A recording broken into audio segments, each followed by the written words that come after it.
following paragraph with zigzags of embarrassment, as Jane Austen calls them, as they silently go back to ditch Mr. Elton outside his parsonage. I did, I think, forget to mention Jane Austen's very funny, yes. That's quite a skill. Difficult to know what to say about it, but rather funny.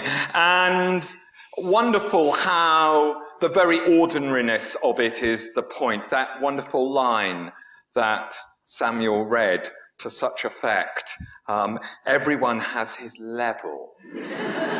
In some works of literature, evil is like Iago or Satan, isn't it? But in Surrey, evil's like that.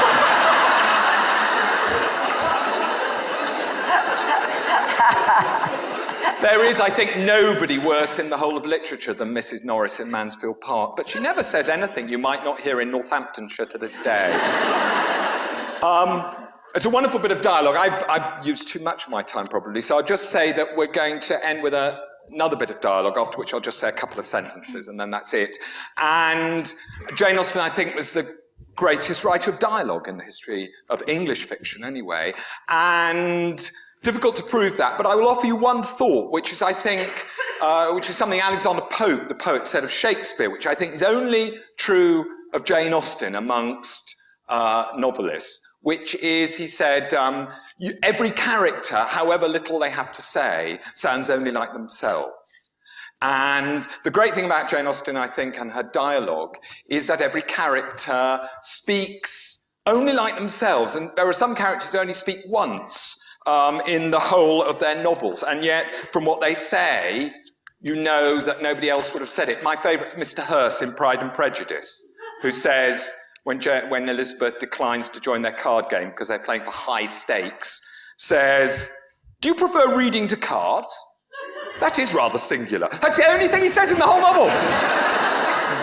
And that's him, isn't it? That's him for all eternity. But this, what I thought I'd give you, is a slight trick. I'm going to give you, we're going to have read now the opening chapter of Pride and Prejudice, but minus the "It is a truth universally acknowledged, the single man in possession of good fortune must be in want of a wife."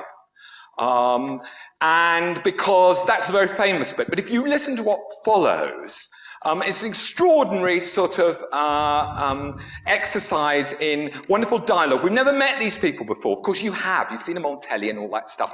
You've read the book. But in 1813, nobody had met these people before. Elizabeth's not there. It's just Mr. and Mrs. Bennet on their own. And we hear them talking. And we hardly have a single he cried, she, you know, if it was D.H. Lawrence, it'd be he asseverated. She retorted curtly, but no. We haven't cut anything, except those first sentences of the chapter. We just let you have a dialogue. And by the end of this, it's brilliant, such economy. You know everything you need to know about the setup for the novel, but also, in a way, you know these two people.